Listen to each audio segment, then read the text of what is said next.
ॐ ज्ञानतिमिरान्धस्य ज्ञानाञ्जनशलाकया चक्षुरुन्मिलितं येन तस्मै श्रीगुरवे नमः।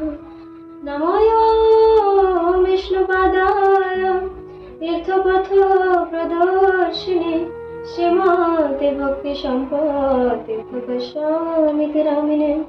वाञ्छाकल्पतरुभ्यश्च कृपा सिन्धुभ्यैव च पतितानां पावनेभ्यो वैष्णवेभ्यो नमो नमः।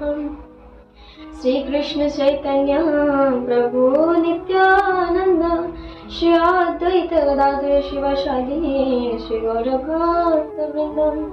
हरे कृष्ण कृष्ण कृष्ण हरे हरे, हरे राम राम राम हरे हरे।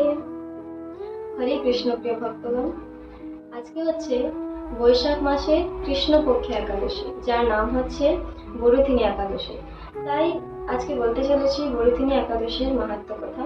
এসে আমরা শ্রবণ করি।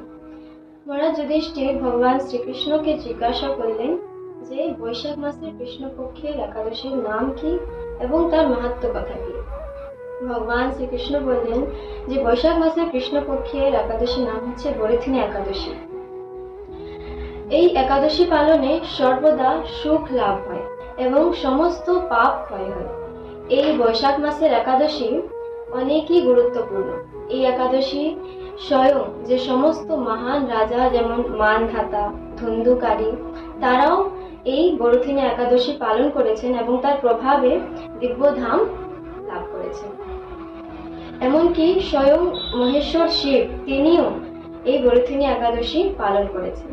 এই একাদশী কতটা শ্রেষ্ঠ তাই আমরা কিছু তুলনার মাধ্যমে দেখব, যা বিষয়ে শাস্ত্রে উল্লেখিত আছে।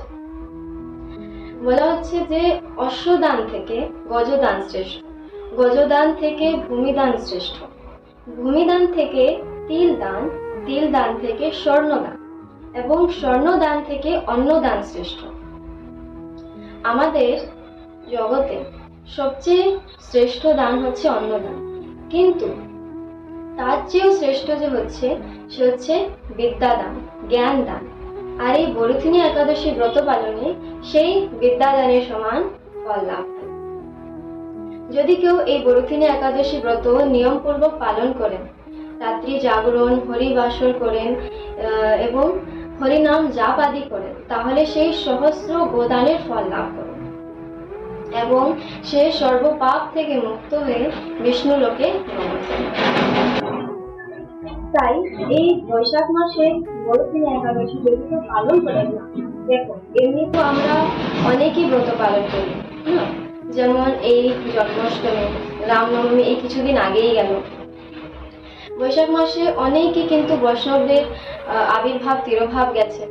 এখনো বৈশাখ মাসে দেখছি যে তুলসী মহারানীতে জল দান হচ্ছে, তুলসী মহারানীতে জল দান আমরা প্রদান করছি।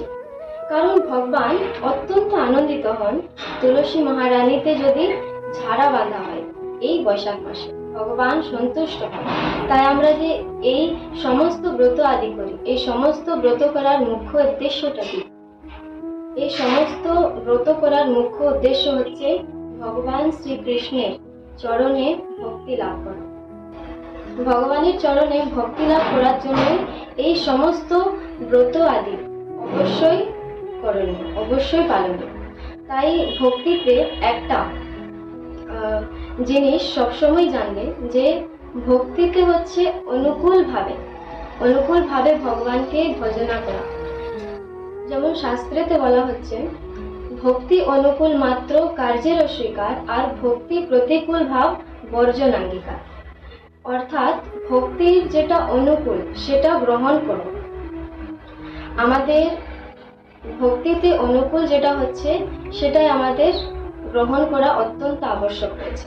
সেটাই আমাদের শাস্ত্রে, সেটাই আমাদের আচার্যরা আমাদেরকে বারে বারে বলেছেন যে ভক্তিতে যেটা অনুকূল, যেমন কি ভগবানের নাম জাপ করা, একাদশী ব্রত আদি পালন করা, এটা হচ্ছে ভক্তির অনুকূল, সেটা আমাদেরকে অবশ্যই পালনীয়। কারণ ভক্তি বিনা এই জগৎ থেকে উত্তীর্ণ হওয়ার আর কোনো উপায় নেই। তাই ভগবানকে প্রাপ্ত হওয়ার জন্য ভক্তি লাভ করতেই হবে। আর ভক্তি লাভ করবে কিভাবে, কি করে হবে ভক্তি লাভ? ভগবানের চরণে ভক্তি লাভ করতে হলে ক্লেচ্ছ সাধন করতে হবে।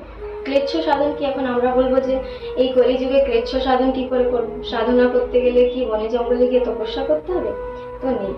ক্লেচ্ছ সাধন এই কলিযুগে করতে গেলে হচ্ছে ভগবানের নাম জপ এবং একাদশী ব্রত আদি ভগবানের জন্য পালন করা। আমাদের গুরু মহারাজরা আমাদেরকে বলেন যে ভগবানের যে ভক্তি লাভ করার যে প্রথম স্টেজ হচ্ছে, তার স্টেজ হচ্ছে তিনটা। প্রথম হচ্ছে কি তুলসী ধারণ, দ্বিতীয় হচ্ছে তুলসী সেবন এবং তৃতীয় হচ্ছে একাদশী ব্রত পালন। এইটা হচ্ছে স্টেজ আমাদের ভক্তির পথে আগাবার জন্য একটা প্রথম স্টেজ। তাই আমাদেরকে একাদশী অবশ্যই পালনীয়, একাদশী আমাদেরকে পালন করতেই হয়। আর হরিনাম জপ, যত বেশি আমরা হরিনাম জপ করতে পারি আমাদের জন্য, আমরা অত বেশি ভক্তি লাভ করতে পারবো। তাই এসো আমরা সবাই এই বরুথিনী একাদশীটি ভক্তির সঙ্গে পালন করি আর ভগবান শ্রীকৃষ্ণের চরণে কৃপা লাভ করি আর ভক্তি লাভ করি। হরে কৃষ্ণ।